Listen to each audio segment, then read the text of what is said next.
Hello, नमस्कार. मी Satish Pawar. Marathi share मार्केटमध्ये आपले सर्वांचे स्वागत आहे. तर बघा, आज सोमवार, आठवड्यातला पहिला दिवस शेअर मार्केटचा कसा राहिला.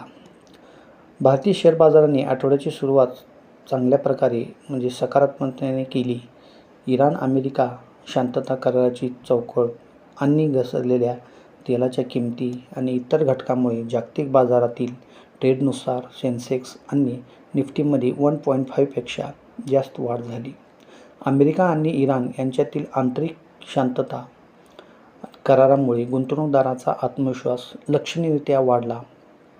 परिणामी शेअर बाजारात व्यापक खरेदी झाली. फार्मा, हेल्थकेअर वगळता सर्व क्षेत्रांमध्ये मोठ्या प्रमाणात खरेदी झाली.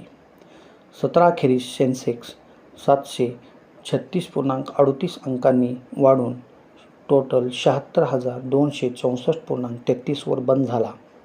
तर निफ्टी 231 अंकांनी वाढून 23,853.90 वर बंद झाला.